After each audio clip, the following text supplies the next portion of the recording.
Hi, I'm David, and as you can probably tell, I'm a huge Star Wars fan. For those wondering, I like all the Star Wars films to varying degrees, but this is my definitive ranking from favorite to least favorite. Yes, you read that correctly. The Last Jedi is my favorite Star Wars film, and today I'm going to tell you why. I realize some of you may be burnt out on the discussion surrounding The Last Jedi, but I've taken great care to ensure this video will be different, and have done extensive research in addition to rewatching the film several times. Before some of you rush to the comments section to tell me why you hated it and call me a biased shill, I simply ask you to hear me out. If you didn't like it, that's okay. I don't agree with you, but I'm not going to belittle you for your opinion either. I get that there were certain creative choices which rubbed people the wrong way. I just perceive them differently, and will elaborate momentarily. For the record, while I may defend certain creative choices, I will not be defending every common criticism, because that would make this video excessively long. I don't have the time to go through it all, and I'm sure you don't want to hear me do it either. Regardless, it's time for the toxicity surrounding The Last Jedi to end. Before I begin, I'd like to elaborate on my own Star Wars experience growing up. Star Wars has been my favorite franchise for as long as I can remember, and my attachment to the franchise has only multiplied since I was first introduced to the original trilogy over 16 years ago. I even recall asking my dad if an episode 7 would ever get made after we finished watching Return of the Jedi. It seemed unlikely at the time because it was believed Revenge of the Sith would be the final Star Wars film released in theaters. I remember the bittersweet feeling of seeing Revenge of the Sith, aware it may perhaps be the last new Star Wars film I ever saw. Nevertheless, I held out hope. News of Disney's acquisition of Lucasfilm came to light in 2012, and the world soon learned a sequel trilogy was in the works. I was elated. Everything I desperately hoped for was finally coming to light. Episodes 7, 8, and 9 were being made. I kept up with all the news and developments surrounding The Force Awakens, eagerly awaited the arrival of each trailer, went out on the night of Force Friday to purchase the first wave of merchandise for the film, and even watched live streams of the Star Wars The Force Awakens panels at both Star Wars Celebration and San Diego Comic-Con, as well as the Star Wars The Force Awakens red carpet. When The Force Awakens came out, I went to a marathon of the entire saga, despite owning all the Star Wars films, so that I could see the original trilogy on the big screen. I went to Fandango immediately when tickets went on sale, and had to refresh for about an hour because the website crashed. The marathon began with The Phantom Menace at 1 a.m. the morning of December 17th, 2015, and ended around 9:30 p.m. with The Force Awakens. I was in a theater packed with fans experiencing the first new Star Wars film in 10 years. It's an experience I'll never forget. I saw The Force Awakens in theaters a total of 5 times during its theatrical run, and the film had the largest opening weekend ever at the time, going on to become the 3rd highest grossing film of all time worldwide, and the highest grossing film of all time domestically. Star Wars was back. Though some backlash emerged over plot similarities to A New Hope, the fan consensus for The Force Awakens was fairly positive. A year later, Rogue One: A Star Wars Story was released. Again, the consensus seemed fairly positive. Then 1 year later, The Last Jedi. Critically acclaimed, but divisive among the general audience. I recall coming out of the theater utterly enthused by what I'd just witnessed. To put it plainly, I love absolutely everything about The Last Jedi.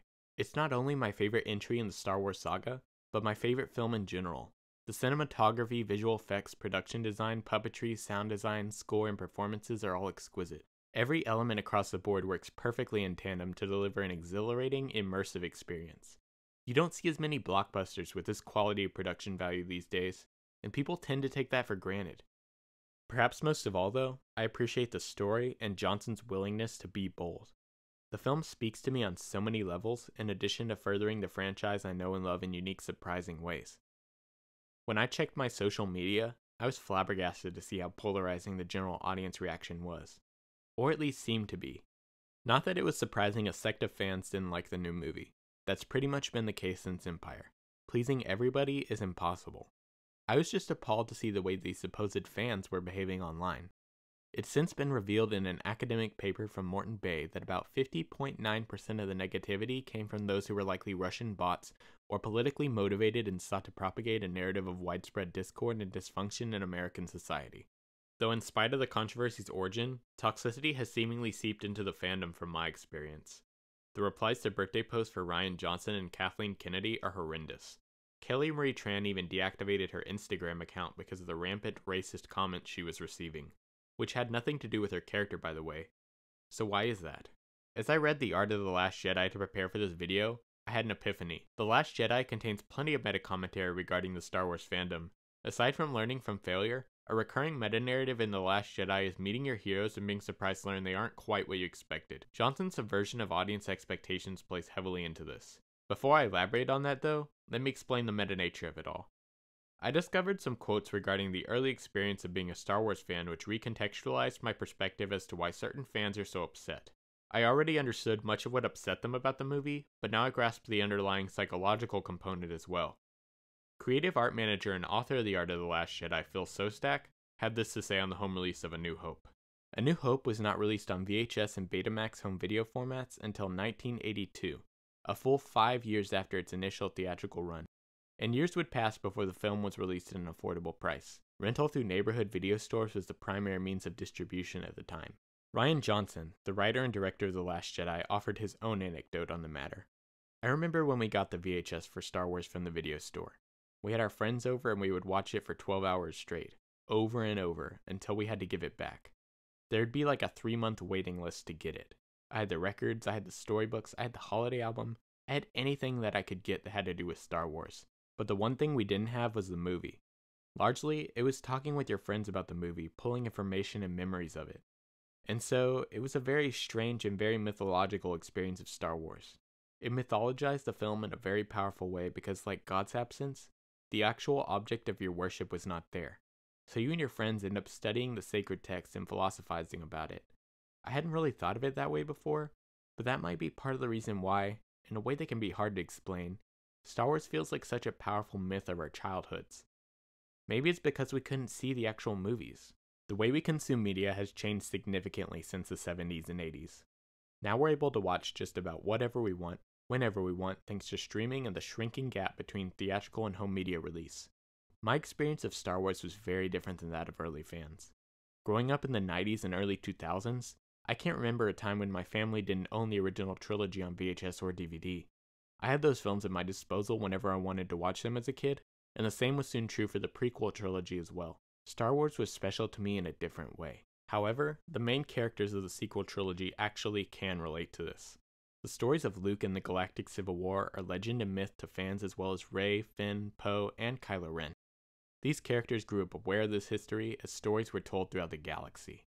Like Earth's myths, the line between truth and fiction is blurred. These new characters are essentially Star Wars fans living a long time ago in that galaxy far, far away. They perceive the heroes of the predecessing trilogy as we do. Now that idea is not necessarily new. It's actually been around since the franchise's inception. A New Hope similarly depicted Luke. He'd heard stories of the Clone Wars and the Jedi, but that was well before the prequels were even a thing. But this is different. There weren't Star Wars fans prior to 1977. It didn't exist yet. This is intentional meta-commentary. You could certainly make the argument that this idea originated in J.J. Abrams', Lawrence Kasdan, and Michael Arndt's The Force Awakens script, but I think Rian took things a step further. The principal characters in the sequel trilogy are surrogates for the audience. So when the emotions they experience from meeting their heroes are that of disappointment and disapproval, this dissatisfaction is in turn projected onto the audience. You're meant to be confused when you find out Luke's a grouchy hermit because that's what Rey's feeling. You're meant to be disappointed when Finn tries to sneak away because that's what Rose is feeling.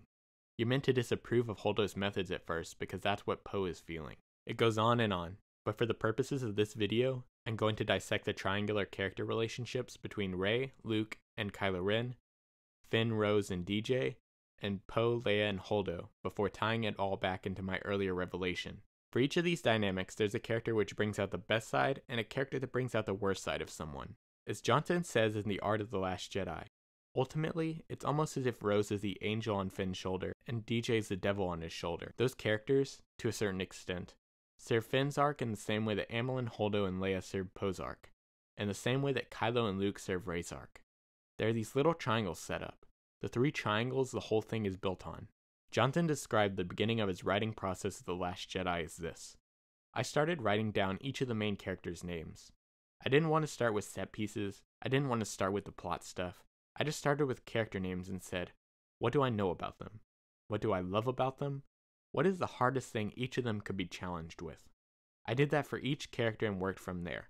I hoped that foundation would then allow me to form the fun stuff, like set pieces.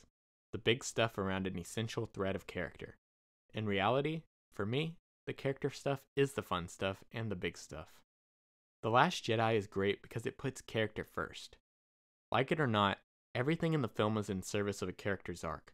You can hardly say that of most blockbusters released today, though there are certainly exceptions. First up, there's the protagonist, antagonist, and titular character. Due to their importance in the narrative and position as 3 of my favorite Star Wars characters, this is where the bulk of my discussion will take place. Before I dive into the dynamic between the 3 of them, I'd like to discuss Luke specifically. A common criticism of The Last Jedi is that the Luke Skywalker presented to the audience is not the same Luke Skywalker from the original trilogy. Even Mark Hamill agrees with this sentiment. I told Brian this, it's no surprise. I said, I just fundamentally disagree with your concept of this character. Sometimes it's difficult to see your treasured hero portrayed differently than you last remember. The fact that Han and Leia were in keeping with their past selves in The Force Awakens probably had fans thinking Luke might be the same way. I think Hamill and most fans were expecting him to act in line with Yoda in the original trilogy and spout profound wisdom, or at least remain as optimistic as they'd last remembered him, and were shocked to see a disheveled, broken Jedi like Obi-Wan Kenobi. But that's the point. A few months ago, I shared a Twitter thread which highlighted parallels between the stories of Obi-Wan and Luke. I think their similarities are very intentional, as producer Ram Bergman says the following of Hamill's perspective in the Director and the Jedi documentary included on the Last Jedi home release. It's heavy on him. He thought he's gonna be the Luke Skywalker of this trilogy. It's just the realization that in this trilogy he's not Luke Skywalker, he's Obi. Out of context, Bergman's statement that he's not Luke Skywalker sounds like the ammunition angry fans would want to use to combat the film. But what he implicitly means is that Luke's changed. Just think about it. Luke went through the ringer in the original trilogy. 30 years have passed, and Luke Skywalker's experience have shaped him to have a different outlook on life, which is perhaps the most realistic character development of all. The bright-eyed, bushy-tailed moisture farmer from Tatooine wanted nothing more than a life of adventure, but think about all the personal trauma he experienced along the way. His aunt and uncle were burned alive. He unknowingly watched his father murder his mentor. He unknowingly kissed his sister. He learned his father was a Sith Lord after having his hand chopped off. Then in the next encounter between the two that we know of, he's forced to face his father and briefly succumbs to the dark side when he ballistically attacks Vader. He then sees he's headed down a dark path and refuses to do so. He throws away his weapon and approaches the Emperor, saying, "You failed, Your Highness. I am a Jedi, like my father before me."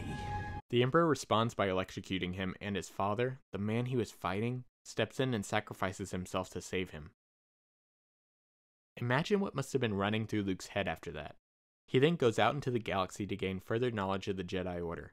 He takes his nephew, a dozen students, and sets off in an attempt to rebuild the Jedi Order. In doing so, Luke discovers the fallacies of the Order.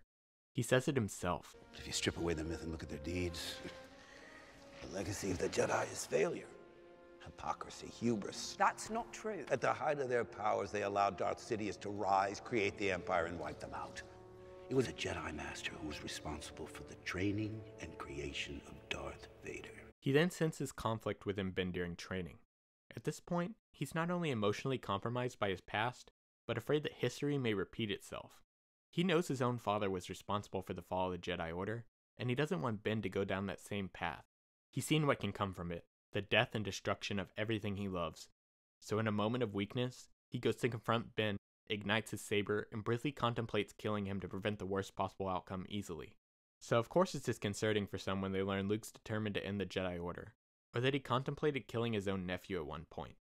They think, the Luke I remember would never behave that way. And that's just the thing. He did. Let's retrace our steps, as I'd like to point out how these choices are entirely in character with the Luke we knew in the original trilogy. Defining character traits of Luke in A New Hope, The Empire Strikes Back, and Return of the Jedi are his stubbornness and determination to help his friends. He values his friends, family, and all those close to him above all. It's why he's reluctant to leave his aunt and uncle when Obi-Wan offers to take him to Alderaan and train him. It's why he hesitates as Han, Leia, and company were escaping the Death Star, and he watches Vader strike down Obi-Wan. It's why he argues with Yoda on Dagobah and insists on going to Bespin to help save his friends from Vader and the Empire. It's why the reveal that Vader is his father is so shocking to him. Before, Vader was merely an evil entity that he could hate. Now he realizes Vader is a part of his identity. From now on, his mission is to redeem his father. When the Emperor forces Vader and Luke to duel, it is Vader's taunts that he will harm Leia which drives Luke out of hiding and causes him to go ballistic. Luke's greatest character trait is also his greatest weakness. When harnessed against him, it becomes a temptation to align with the dark side. However, Luke demonstrates more self-control in that moment than he did in the throne room against Vader. In Return of the Jedi, he savagely attacks his father and cuts off his father's hand before realizing his mistake. In The Last Jedi, he merely ignites the blade. He looks down at his nephew, a young defenseless boy sleeping, and realizes how wrong this course of action is. He knows this is wrong and he shouldn't succumb to his dark thoughts. Ben wakes up, perceives it as what it initially was. He grabs his saber and ignites it to defend himself. Luke screams Ben no as a means of trying to stop him from what he's about to do and explain it all. Only there is no possible way to explain this away. Moreover, that is what I believe to be the crucial tipping point of fan consensus. You're either accepting of the idea that Luke majorly messed up, or you're completely against it because you believe Luke should have no faults. To me, it's the only possible explanation. Why else would Luke have gone into exile and refused to come back? He'd now seen firsthand that the traditional Jedi Order is set up for failure. Luke Skywalker, a hero of the rebellion and Jedi Knight, had failed. He failed his sister, he failed his friend, he failed the galaxy. I can only imagine that leaving everything behind would present itself as a promising alternative. To me, this failure speaks to Luke's humanity. He's not a perfect hero. He has flaws and makes mistakes just like we do. As human beings, we can empathize with his failure. We all mess up at one point in our lives, and that's where one of Johnson's major themes comes into play. Yoda appears to Luke as a Force ghost and tells him, The greatest teacher failure is. So I think it's fitting that Yoda is the one who appears. Yoda is the wisest of all the Jedi, so it's particularly resonating to hear him say that we can learn from our failures. In fact, every character in The Last Jedi fails at something and learns from it, but we'll get to that. You have to realize the temptation is constant and never ceasing, both in real life and in Star Wars. It doesn't just disappear once you've successfully resisted its allure. It's a constant struggle. Additionally, I think in real life we find that the brightest and most optimistic people can be broken. Life can throw some sharp curveballs at us and sometimes they hit their mark and we don't get up. Our cinematic heroes are not immune to that. I think Phil Sostek really hit the nail on the head when he says, in The Last Jedi, we will get to know Luke as a person, and see how everything he has experienced since then has damaged him on a real human level. So through the eyes of Rey, is the mythic Luke Skywalker revealed as just a man.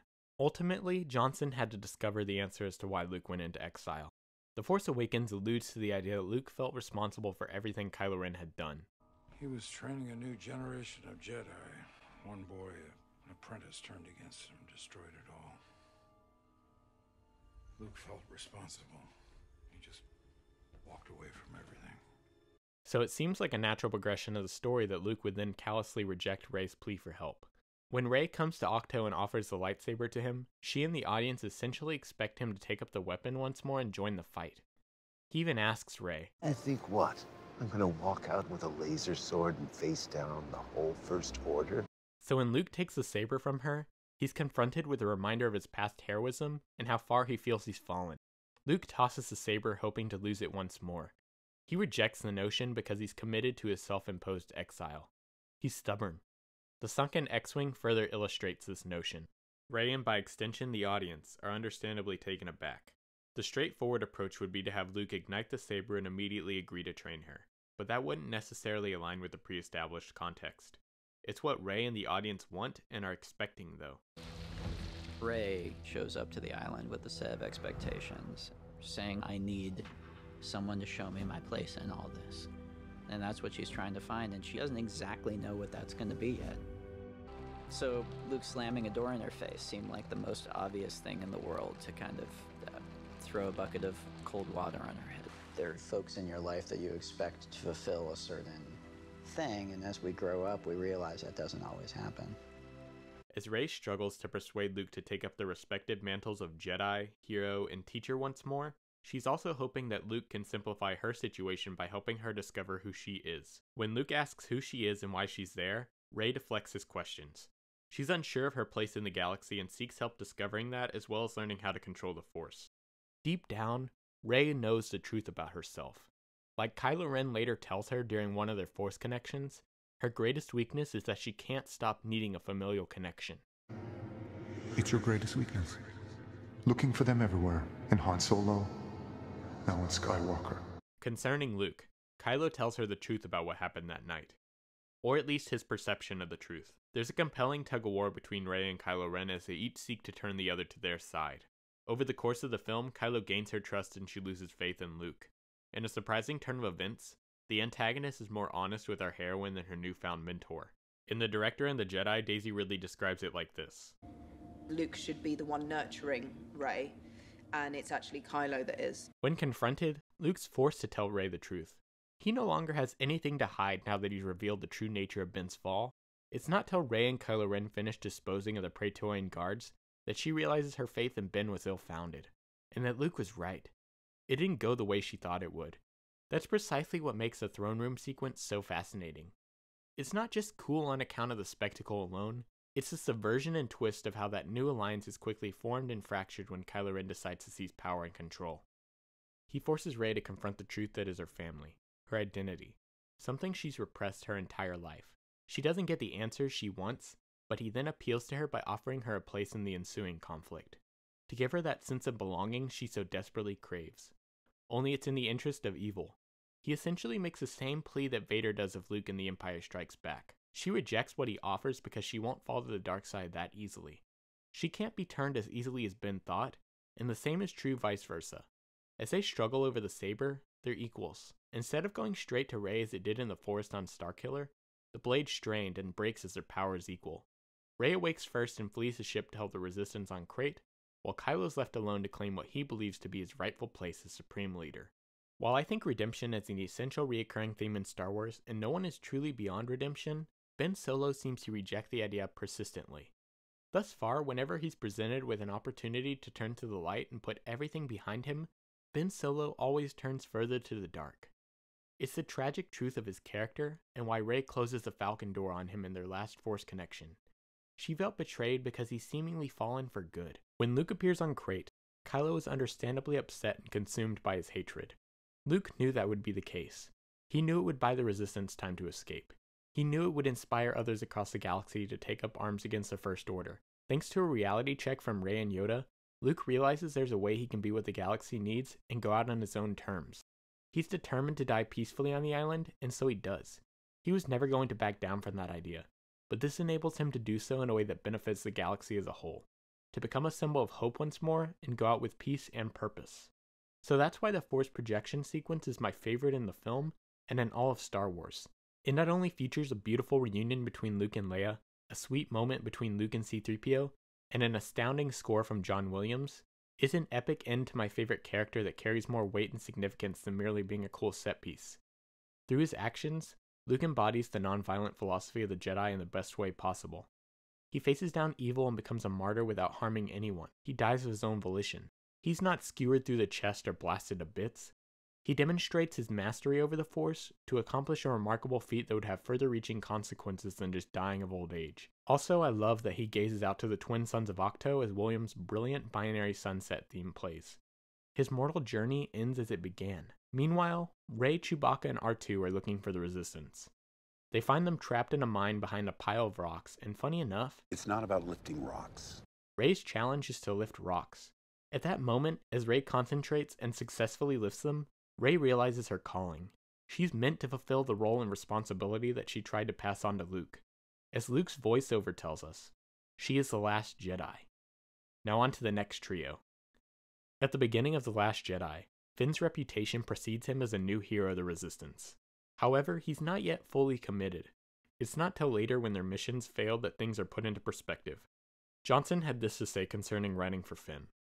Every single choice that Finn makes in The Force Awakens is a personal one, and that's what's so endearing about him. It's the opposite of what Luke's doing in The Last Jedi. Finn is never acting for a cause. He's always acting to help or protect someone right in front of him whom he cares about, which is a really important part of his character. He embarks on the mission to help Rey, but realizes the importance of the cause along the way. It's through the words and actions of Rose and DJ that he discovers this. While Finn's the quote-unquote main character of the trio, Rose briefly fulfills a surrogate role when she meets Finn. She's starstruck, but soon disappointed when she realizes he's trying to desert. I know some think Rose kissing Finn comes entirely out of nowhere and that the characters have little in common, but I disagree. To address their relationship as it evolves, Rose probably wouldn't have tried to save him after she caught him trying to flee. At that moment, she viewed him as nothing more than a coward. It's only through this shared side adventure that she sees him in a different light, that he becomes the hero she first imagined him as. Now his heart's in the right place. Moreover, that's where I believe her romantic interest in Finn originated. To put their dynamic in more relatable terms, imagine you meet your celebrity crush who's a huge deal to you. You're excited and that person immediately disappoints you, but you get to spend time with them and their true character reveals itself.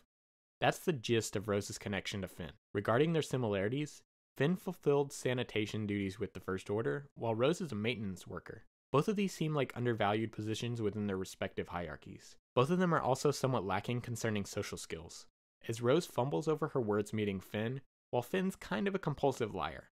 The latter is especially evident in The Force Awakens as he lies to Poe about why he helps free him, lies to Rey and BB-8 about being a member of the Resistance, later withholds information from Han regarding his inability to bring down Starkiller Base's shields. Then in The Last Jedi, he immediately lies to Rose about trying to desert. Also, the two have a shared interest in the logistics of hyperspace tracking technology as they totally geek out over it together. Hyperspace tracking is new tech, but the principle must be the same as any active tracker. So they're only tracking us from the lead ship. But we can't get to the tracker. It's an A-class process. They'll control it from the main bridge. No, I mean, yes, but every A-class process has a dedicated power breaker. As for her trying to save him in the first place, I've seen many complaints that she robbed him of a heroic sacrifice. Once again, I disagree. Let's say hypothetically that Finn had managed to successfully fly his ski speeder into the siege cannon and effectively disable the weapon. 1, I think he would have been obliterated. When Poe remarks they aren't going to make it in time, he realizes their efforts to stop the weapon are futile. Finn would have died in vain because the First Order greatly outnumbered the Resistance and would have eventually made their way into the mine somehow. 2, Luke's force projection would have appeared mere minutes later and provided a distraction for the Resistance to escape. Whichever way you look at it, Finn's death would serve no purpose. As for why Rose would risk her own life trying to save Finn, it's because she genuinely wants to protect him no matter the cost. She recognizes that his sacrifice would be pointless and knows that he's not going to pull it off, so she interferes. Regardless of what you think about their subplot, it's difficult to ignore that the two characters grew to care for one another on their adventure. Though I'm not so sure Finn even considers the possibility of being romantically involved with Rose until after he sees that she cares for him. There was plenty of backlash to Rose's character, but perhaps the most baffling is that she's merely included as SJW propaganda. I think this notion deviates from Kelly Marie-Tran being the first Asian woman to have a significant role in Star Wars, and some view that as forced diversity. However, I don't see why diversity in Star Wars is such a bad thing. Star Wars is for everyone. However, I found something in The Art of the Last Jedi that completely disproves the idea that this character was created purely for inclusion. Early concept art for the film depicts Rose as a white woman, so casting an Asian actress was not necessarily the filmmaker's intention from the get-go. Another complaint regarding Rose is that her freeing the Fathiers was meant to be a statement against animal cruelty. To which I say, so what? Implicit in its name, animal cruelty is a bad thing. Also, freeing the Fathiers is entirely in character for Rose because she shows herself to be genuine, kind, and well-intentioned whenever possible. I also like Canto Bight because it's like a high-class casino version of Mos Eisley, and I think that's a fascinating idea for expanding the galaxy. Regarding the origins of Rose and DJ, Johnson had this to say in The Art of the Last Jedi. Especially today when we're bombarded by so much information and so many points of view, it's easy to say that there are no good guys and there are no bad guys. Everything is just shades of gray. It's seductive because there's some truth to it. Finn needed someone to go with him that would actually challenge him and push him and contrast with him was where Rose came from. Through DJ, Finn finds that nobody's purely perfect or purely evil, but there are still things worth fighting for. There are things that are right and there are things that are wrong. This is not an entirely post-truth world. There are truths that are worth standing up for. These characters are there for Finn's arc. Rose points out the evils of the galaxy and value of doing good, while DJ implores good and evil is all made up. Everyone operates inside the spectrum rather than the extremes. DJ appeals to Finn's desire to run away by pointing out the flawed perception that you have to pick a side. It's not as simple as that. DJ is introduced in the jail cell as a seemingly drunk prisoner, so Finn and Rose are skeptical of him at first. DJ fluctuates between being trustworthy and unreliable. He helps Finn and Rose escape Canto Bight by opening the jail cell and later swooping in at the last minute to save them from the Canto Bight police. However, it's revealed that he stole the ship, and he takes Rose's medallion as advance payment for helping them out. He then gets them through their supremacy shields and gives Rose back her medallion after using it to open the tracking room door. Finn, Rose, and the audience are consistently unsure if he can be trusted, but can see he might have a heart of gold when his behavior leans towards altruism. When DJ lets them down, and by extension the audience, his betrayal is more effective because he's effectively the anti-Han Solo. He's willing to sell out others to make a quick buck and get away, where Han came back to help in A New Hope in spite of receiving a reward from the rebellion. The betrayal recontextualizes Finn's perspective and helps him realize there's value to championing a cause. Notice a pattern yet? Lastly, there's Poe Dameron, the hotshot pilot who destroyed Starkiller Base. Surely he can do no wrong. Well, with additional viewings, you realize that Poe Dameron was responsible for the deaths of many Resistance members. When he disobeys Leia's orders to disengage from attacking the Dreadnought, Paige, the bombing fleet, and many starfighter pilots pay the price with their lives. It's why he's demoted. Even though his plan was successful and the Dreadnought was destroyed, several lives were lost in the process. Their sacrifice may have taken down one of the First Order's greatest weapons, but the Resistance is running low on personnel. Sometimes retreating is the best strategy, even if the prospects of a straightforward assault seem promising. There's a point where taking out one big weapon isn't worth the sacrifice. That's the lesson Poe learns over the course of the film. As the Resistance's forces are whittled down, new leaders need to arise. Leia knows that Poe has the potential to be a great leader, but he needs to see the bigger picture of war first. At this point, his demotion is more symbolic than practical because the Resistance is so small. When his X-Wing is destroyed along with every other starfighter in the Radis's hangar and Leia is temporarily incapacitated, a fascinating situation presents itself. Holdo enters the picture and immediately subverts the expectations of Poe and the audience. As Commander Dacey informs the Resistance that the chain of command is clear as to who should take charge, it's expected that Poe would fulfill that role. However, he just got demoted. This will continually resurface throughout this discussion. It's Vice Admiral Holdo who takes charge instead, the new character that the audience and Poe know little about. Holdo's first words articulate the direness of the Resistance's situation, while emphasizing that there's still hope. Her words that the Resistance is the spark that will light the fire that will restore the Republic are later used by Poe when he understands everything. Poe's effectively comparing her to Leia in his mind. When Poe approaches her, he's basically mansplaining their situation by telling her the information she already knows. She continues to conduct herself as though he weren't there because dealing with him is a waste of her time. Holdo giving Poe the cold shoulder is meant to be seen as antagonistic because Poe is the audience's surrogate and she's effectively telling the hero no. When he asks what the plan is, she retorts by immediately pointing out that almost all she knows about him is that he was demoted due to his actions at the beginning of the film.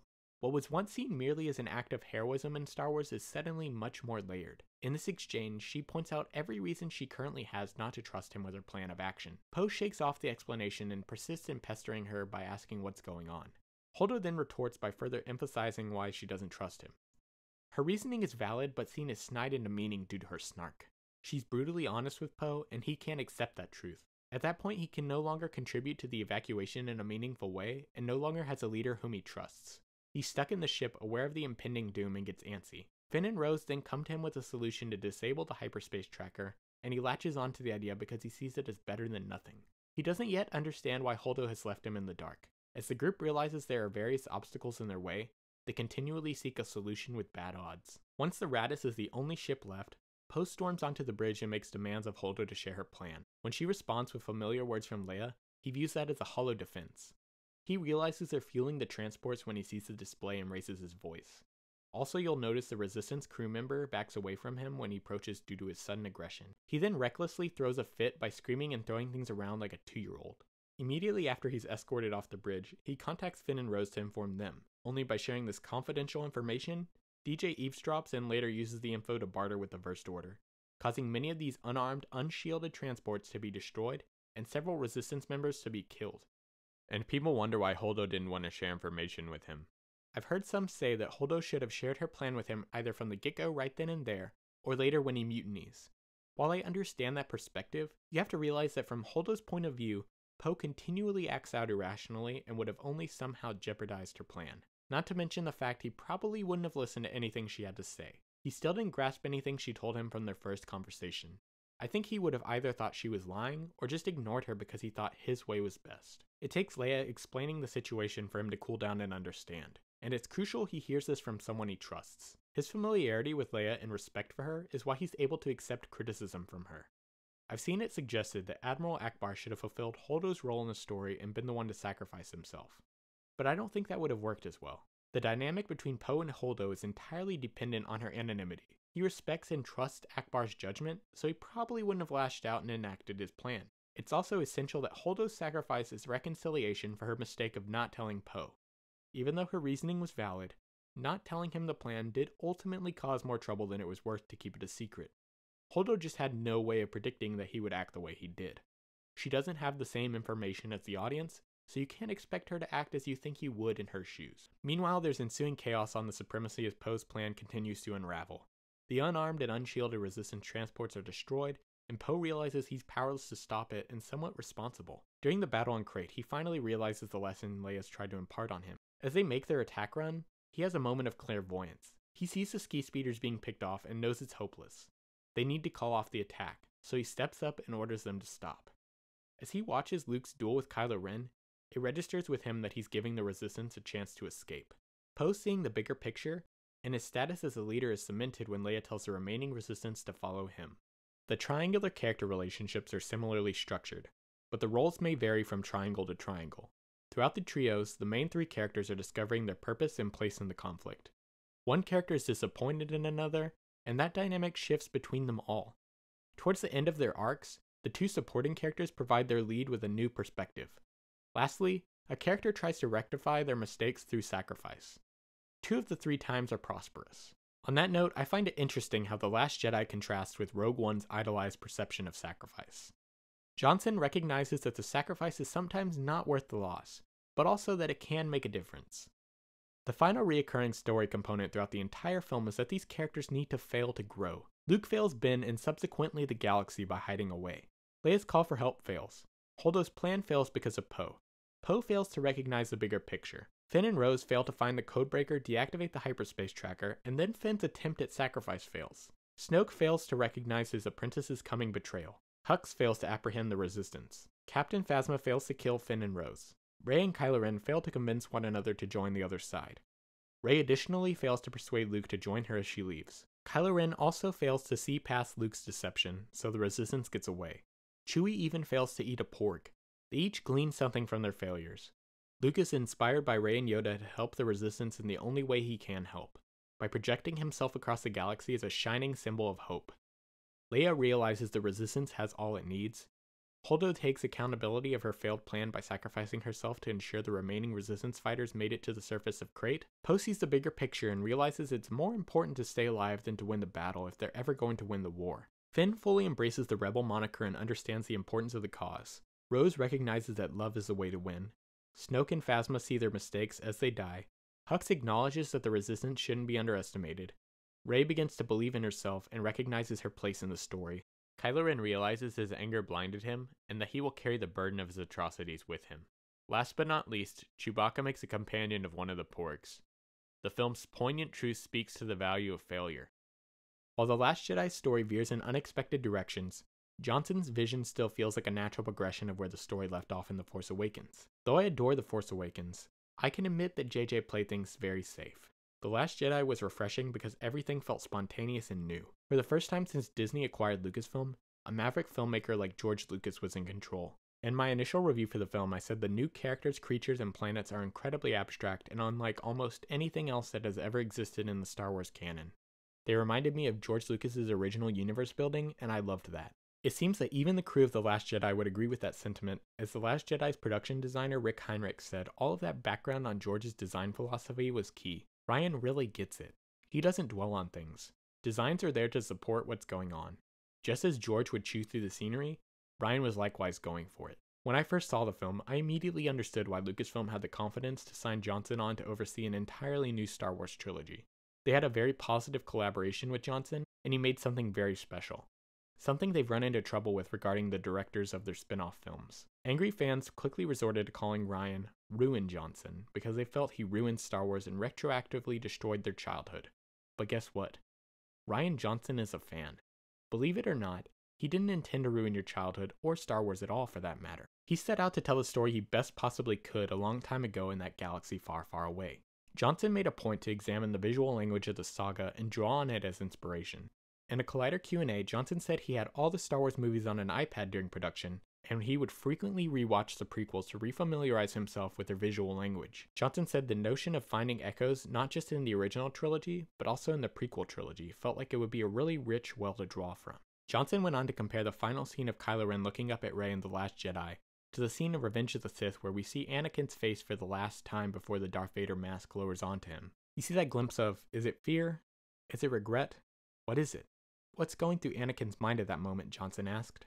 That's that kind of moment for Ben. Also, the Art of the Last Jedi book constantly cites sources of inspiration from the other Star Wars films. I can't tell you how many times that I read that the design team looked to the original trilogy for inspiration, and it shows.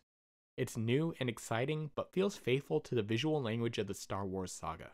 If Johnson wasn't a fan, I don't think he would have cared to ensure that he kept the sensibility of Star Wars alive. Though the past influenced Johnson, he also tried to break out of preconceived safe territory and chart new visual ground for the saga as well.